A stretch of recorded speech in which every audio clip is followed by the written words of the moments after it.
Hello, everyone. I am Manohar Kumar, Assistant Professor of English from Government College, Devgad. As you know,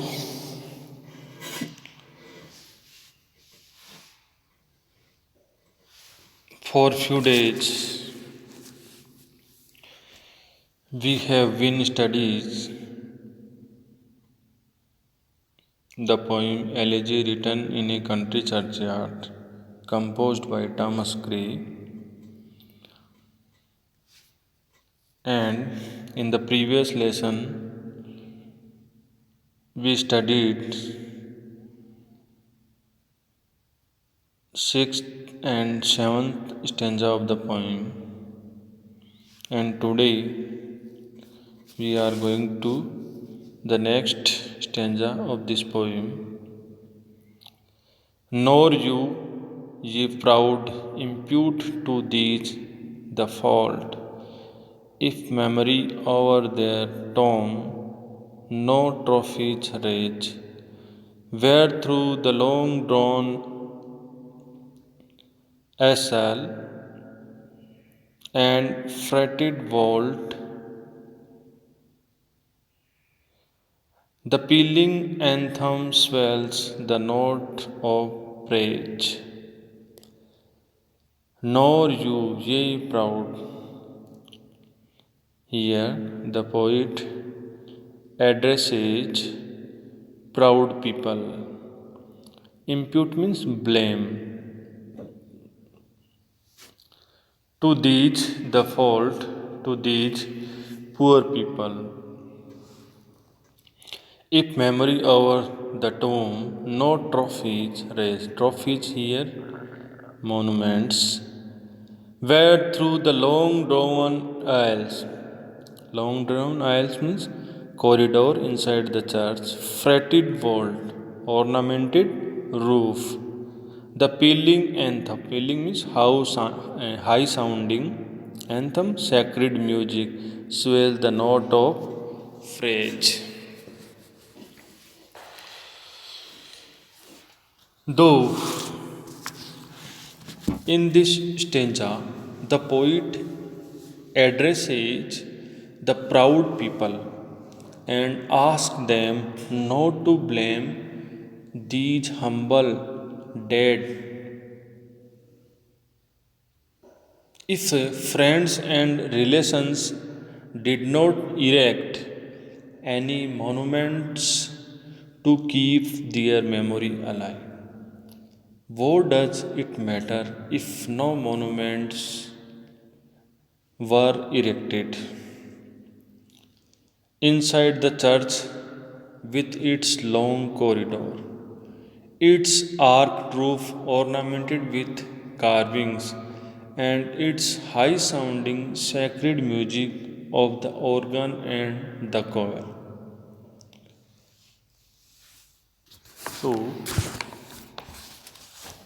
the idea is that it does not matter if no urns have been represented on the tombs of their dead people, or if no lifelike statues of them have been placed inside the church along the aisles to keep their memory alive. So, here the poet describes and compares the graves of the poor people to the graves of aristocrat people, and the poet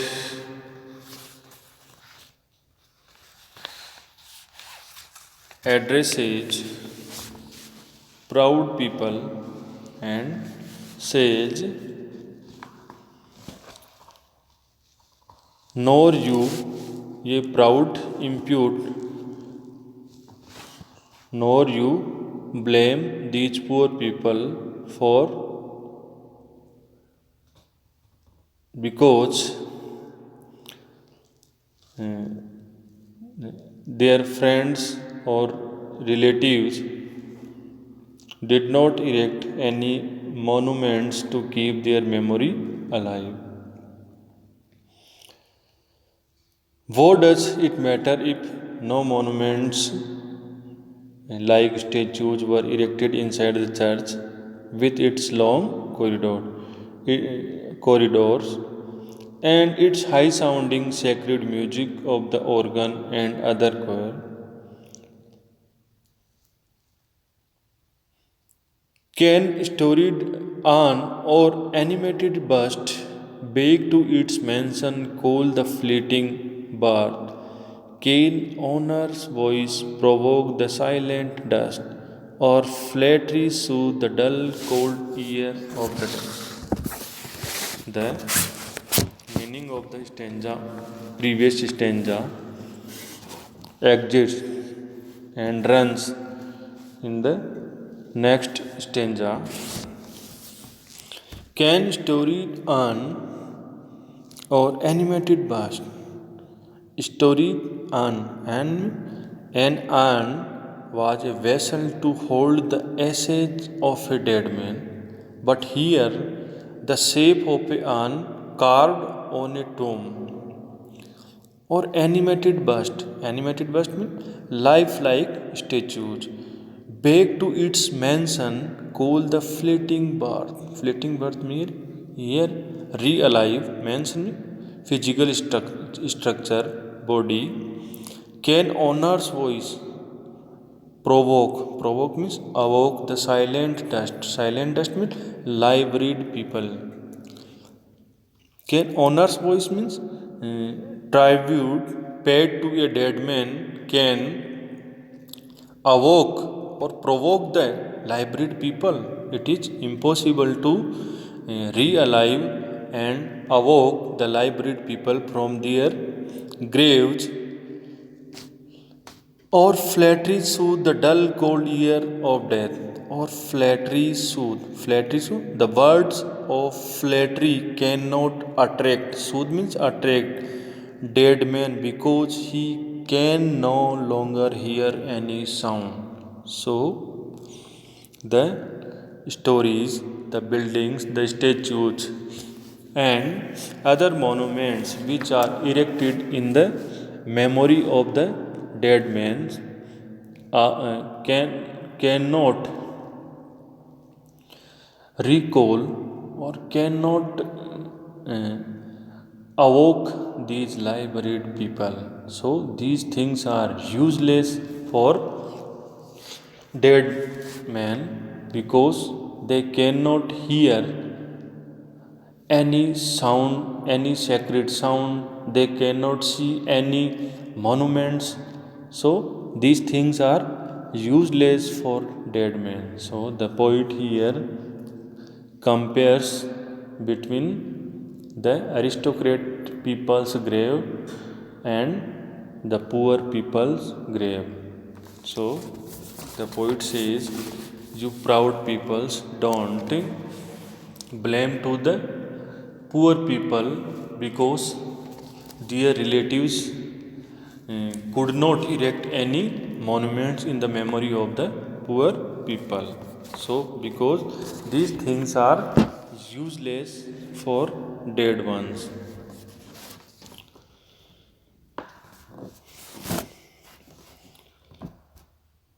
When rich people die, when rich people die, monuments or memorials are erected to keep their memory alive. Lifelike statues of such persons may be placed inside the church, or a symbolic representation of an urn may be made on their tombstones depicting the story of their lives. The poet here says that such monuments serve a little purpose. Such monuments are useless, no matter how life-like a statue may be or how vividly a dead man's life may be depicted on an urn. It is impossible to bring back the departed soul to its body. It is impossible to bring back the departed soul to its body. Likewise, tributes paid to a man after his death will not in the least stir his dust in the grave, and words of the flattery will fail to the please the dead man, because he can no longer hear any sound. Neither speeches made in honor of a dead man can restore him to life, nor the praise showered upon him can give him any pleasure. So, here the poet says these things are useless for dead, deceased people, because they cannot hear any sacred sound, and also they cannot see eh, any monuments and any carved or ornamented ants. So it is useless things, because the dead men's and the deceased people cannot eh, cannot be awoke from their grave. So these stanzas also have the qualities of universal facts and didactic note can be noticed here, and the moralizing tune. So here the poet is in didactic mode.